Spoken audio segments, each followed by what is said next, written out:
Hello everyone and welcome to Gyan का dose. Last week हमने अपनी सीरीज को इंट्रोड्यूस किया था which is brilliant at basics. तो एंड तक आपको ब्रिलियंट बना ही देंगे। Now this is the first lesson of this series. Video को लाइक कर देना एंड बेल आइकन को प्रेस करना मत भूलना। Without wasting any time let's get started.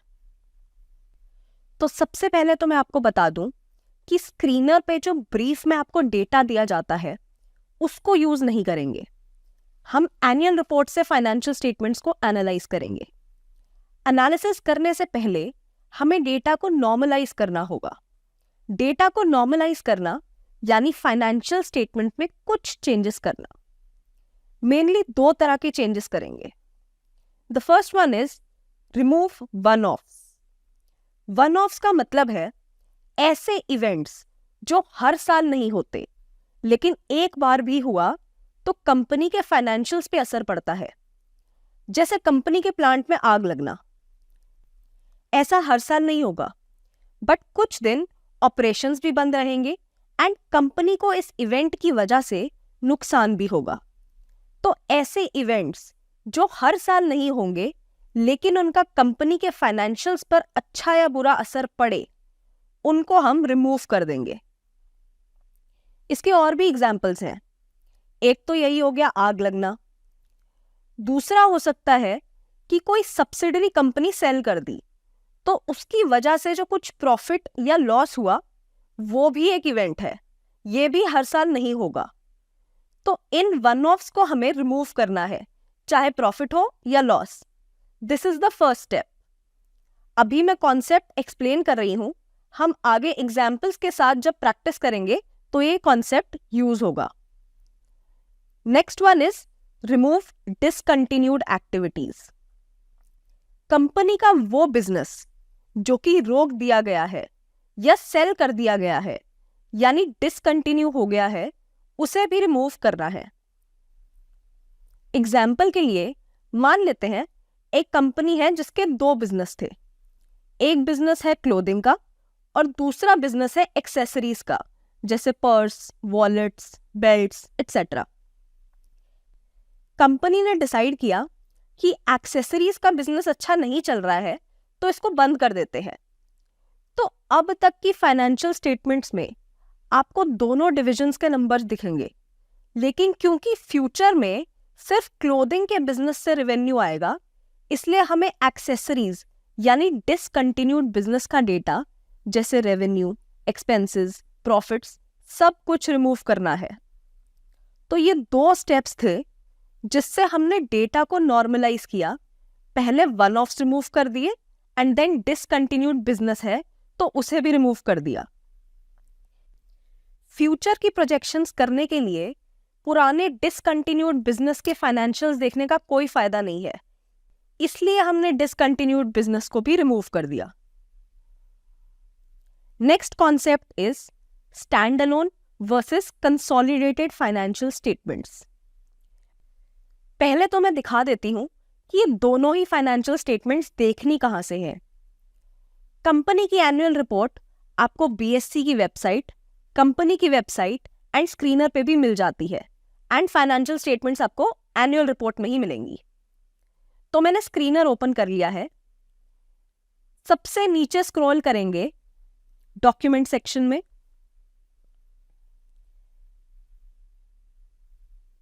यहां सेक्शन आता है एनुअल रिपोर्ट्स। लेटेस्ट रिपोर्ट पे आप क्लिक करेंगे तो ये डाउनलोड हो जाएगी।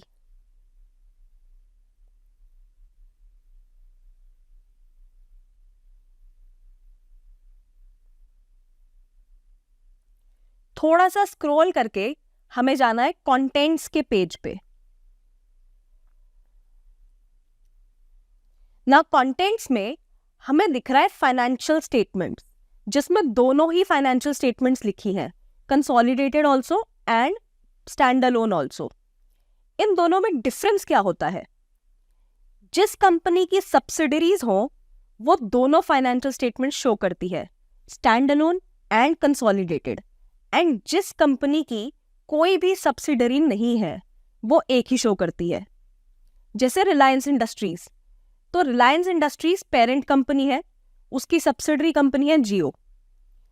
रिलायंस इंडस्ट्रीज की अपनी profit loss assets liabilities stand alone financial statement में शो होंगी, and Reliance industries plus Jio plus other subsidiaries, इनके फाइनेंशियल्स कंसोलिडेटेड स्टेटमेंट में देखने को मिलेंगे। अब जब भी हम कंपनी के सेल्स एंड प्रॉफिट की बात करेंगे तो हम कंसोलिडेटेड फाइनेंशियल स्टेटमेंट की ही बात करेंगे, क्योंकि उसमें पेरेंट कंपनी प्लस सब्सिडरीज सब कुछ अकाउंट किया जाता है, and it makes more sense कि हम टोटल नंबर्स देखें। Third and very important concept, auditors report. Financials में हमको ये रिपोर्ट जरूर पढ़नी है। जब भी कोई कंपनी फाइनेंशियल स्टेटमेंट्स प्रिपेयर करती है तो एक कंपलसरी है कि ये स्टेटमेंट्स किसी थर्ड पार्टी चार्टर्ड अकाउंटेंट से चेक कराई जाए, जिसको हम कहते हैं ऑडिट। ऑडिट हर साल होता है and her financial statement verify की जाती है। जब ऑडिट कंप्लीट हो जाता है तो ऑडिटर एक रिपोर्ट सबमिट करता है जो कंपनी को अपनी एनुअल रिपोर्ट में डालनी ही होती है। ये मैंडेटरी है। ऑडिटर अपनी रिपोर्ट में फाइनेंशियल स्टेटमेंट्स के ऊपर अपना ओपिनियन देता है। 4 तरह के ओपिनियन होते हैं। पहला है अनक्वालिफाइड ओपिनियन। ये सबसे बेस्ट ओपिनियन है, यानी कंपनी ने जो भी डिस्क्लोज किया है वो एकदम करेक्ट है। Second is qualified opinion. ये एक रेड फ्लैग की तरह है। इससे ऑडिटर का मतलब है कि शायद कुछ गड़बड़ है, बट ये ना ही एक पॉजिटिव ओपिनियन है और ना ही एक नेगेटिव ओपिनियन है। तीसरा है नेगेटिव ओपिनियन।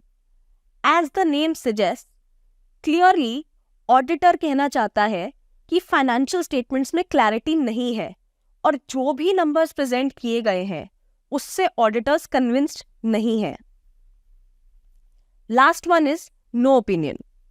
ये भी एक नेगेटिव ओपिनियन है जिसमें ऑडिटर को अगर मैनेजमेंट ठीक से उनकी क्वेरीज का जवाब नहीं देती है या फिर उनको किसी भी वजह से फाइनेंशियल स्टेटमेंट से सैटिस्फैक्शन नहीं है तो ऑडिटर्स डिसकंटिन्यू कर सकते हैं या कोई भी ओपिनियन नहीं देते हैं।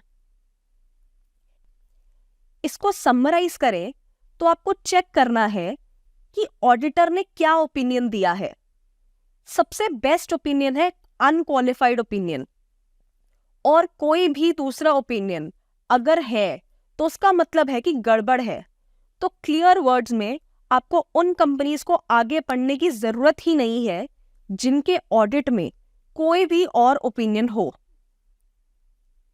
लेकिन इसका मतलब ये बिल्कुल नहीं है कि अनक्वालिफाइड ओपिनियन वाली फाइनेंशियल स्टेटमेंट्स में कोई भी तरह की मैनिपुलेशन ही नहीं हो सकती, बस उसके चांसेस सबसे कम है।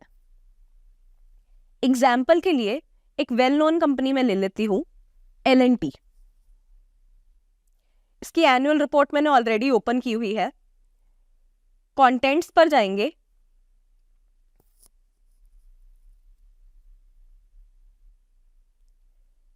ऑडिटर्स रिपोर्ट हमेशा फाइनेंशियल स्टेटमेंट्स वाले सेक्शन में मिलेगी। यहां आप देखोगे तो दोनों तरह की स्टेटमेंट्स हैं, कंसोलिडेटेड एंड स्टैंड अलोन। हमने पहले भी बात की थी कि अगर सब्सिडरीज है तो दोनों तरह की स्टेटमेंट्स होंगी। दोनों के ही स्टार्ट में इंडिपेंडेंट ऑडिटर्स रिपोर्ट है। Let's open consolidated one. जैसे कि हमने 4 ओपिनियन की बात की थी, यहां पे आप देखोगे ओपिनियन का सेक्शन है। इसमें सेकंड पैराग्राफ में लिखा है, इन आवर ओपिनियन जो भी financial statements and explanation company ने दिया है वो ट्रू एंड फेयर है। आई एम अगेन हाईलाइटिंग, वो ट्रू एंड फेयर है। इसे ही कहते हैं अनक्वालिफाइड ओपिनियन। सिमिलर लैंग्वेज में ही आपको बाकी सारी एनुअल रिपोर्ट्स में भी मिल जाएगा अगर ओपिनियन अनक्वालिफाइड हुआ तो यही आपको देखना है कि कहाँ ओपिनियन अनक्वालिफाइड है एंड कहाँ नहीं है। इसको आप एज अ होमवर्क ले लीजिए कि आप जाके चेक करिए जितनी भी कंपनीज आप अपने पोर्टफोलियो में होल्ड कर रहे हैं उनकी लेटेस्ट एनुअल रिपोर्ट में, ऑडिटर्स रिपोर्ट में क्या ओपिनियन है, क्या वो अनक्वालिफाइड ओपिनियन है। And with this I conclude today's video.